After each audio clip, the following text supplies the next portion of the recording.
బనకచెర్లను అడ్డుకోండి మళ్ళీ ఒక డ్రామా బిర్రగా బిగిసబట్టి నిలబడి ఒక డ్రామా. ఇక చూడండి, తెలంగాణ ప్రయోజనాలకు విరుద్ధంగా ఆ ప్రాజెక్టు ప్రతిపాదన, సిడబ్ల్యూసి పునర్విభజన చట్టాన్ని ఉల్లంఘిస్తున్న ఏపీ సర్కారు, అపెక్స్ కౌన్సిల్ అనుమతి పొందలేదు, ఇది తీవ్ర అభ్యంతరకరము. బనకచెర్ల బదులు ఇచ్చంపల్లి సాగర్ అనుసంధానంపైన చర్చకు సిద్ధమంట. ఇచ్చంపల్లి కడితే ఏం తెలివి ఉంది సార్, నాకు అర్థం కాదు మీది. ఇచ్చంపల్లి కట్టి ఎవరిని ముంచుతామని చూస్తున్నావు? మేడిగడ్డను ముంచుతామని చూస్తున్నావా? ఇచ్చంపల్లి కడితే మేడిగడ్డ మొత్తం మునిగిపోతుంది, అందుకే మేడిగడ్డను కూలగొడదామని కుట్ర చేస్తూ ఉన్నాడు. ఇచ్చంపల్లి ఒప్పుకుంటాడంట ఆయన. ఇచ్చంపల్లి కడితే మేడిగడ్డ మొత్తం మునిగిపోతుంది, బ్యారేజే మునిగిపోతుంది. పాలమూరు ఏంది, గోదావరిలో 1000, కృష్ణాలో 500 టీఎంసీలకు మాకు ఎన్ఓసి కావాలి. పాలమూరు, సమ్మక్క, తుమ్మిడేటిలకు అన్ని అనుమతులు ఇవ్వండి. ఏపీ ప్రాజెక్టులను సత్వరమే అనుమతులు ఇస్తూ మాపై అభ్యంతరం సరికాదు. కేంద్రం వైఖరితో ఇరు రాష్ట్రాల మధ్య అపోహలు, ఇబ్బందికర పరిస్థితులు వస్తాయి. రాష్ట్ర ప్రయోజనాల విషయంలో రాజీపడం, అవసరమైతే సుప్రీంకోర్టుకు పోతాం. జలశక్తి మంత్రి సిఆర్ పాటిల్కు సీఎం రేవంత్ రెడ్డి, మంత్రి ఉత్తమ్ కుమార్ రెడ్డి స్పష్టీకరణ. అతి త్వరలో అపెక్స్ కౌన్సిల్ భేటీ, పాటిల్ హామీ ఇచ్చారన్న ఉత్తమ్. అడ్డుకోండి అని చెప్పేసి ఈడ ఆంధ్ర పత్రికలు, కమ్మ పత్రికలు అన్ని కూడా రాయడం జరిగింది. బనకచెర్లను నిలువరించాలి అని చెప్పేసి సేమ్ ఇదే ఇంకొక కమ్మ పత్రిక, ఇంకొక ఆంధ్ర పచ్చ పత్రిక రాయడం జరిగింది. మన తెలంగాణ బానిస పత్రిక కాంగ్రెస్ మంత్రి గారి పత్రిక వెలుగు కూడా సేమ్ అదే బనకచెర్లను అడ్డుకోండి అని చెప్పేసి కూడా రాయడం జరిగింది. కానీ అసలు కథ ఏందో చంద్రబాబు నాయుడు గారు ఇప్పుడే చెప్పారు. బనకచెర్లని తెలంగాణ ప్రభుత్వం ఒప్పుకుంది అని చెప్పేసి వారు చెప్పడం జరిగింది.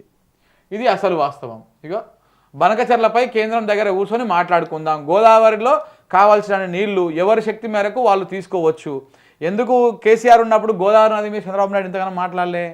ఎందుకంటే చంద్రబాబు నాయుడు గారి పప్పులు ఉడకవు కాబట్టి. ఇప్పుడు ఆయన చెప్పినట్టు రేవంత్ రెడ్డి వింటాడు కాబట్టి ఇప్పుడు గోదావరి నది మీద ఉరుకులాడుతూ ఉన్నాడు. ఇది చంద్రబాబు నాయుడు గారు మాట్లాడింది. ఇక మిగతా వార్తలు చూస్తే, స్మగ్లర్కు గద్దర్ అవార్డా, ఆ ఫంక్షన్లో అంతా ఆంధ్ర వాళ్ళే, సినీ రంగంలో ఆంధ్ర కార్పొరేట్ పెత్తనం, జయసుధ ఎవరు, తెలంగాణకు సంబంధం ఉందా, జ్యూరీలో అంతా పనికిమాలిన వాళ్ళు ఉన్నారు. సీనియర్ జర్నలిస్ట్ పాషం యాదగిరి గారు. చాలా రోజులకు కళ్ళు తెరిచారు సార్ మీరు, చాలా రోజులకు కళ్ళు తెరిచారు. ఆ మధ్యలో ₹1 కోటి ఇచ్చినట్టున్నారు. ఇక ఇప్పుడు కళ్ళు కనపడుతున్నాయి వీళ్ళకి. అసలు మొత్తానికే ఆ గద్దర్ అవార్డులే మొత్తం ఆంధ్రామయం అయిపోయింది, రాయలసీమమయం అయిపోయింది, ఆ మయం అయిపోయిందని పాపం ఎప్పటి నుంచో తెలంగాణ వాదులు చాలామంది ఆగ్రహం వ్యక్తం చేస్తూ ఉన్నారు. మధుప్రియ లాంటి వాళ్ళు కూడా కొంత అసంతృప్తి వ్యక్తం చేస్తూ ఉన్నారు.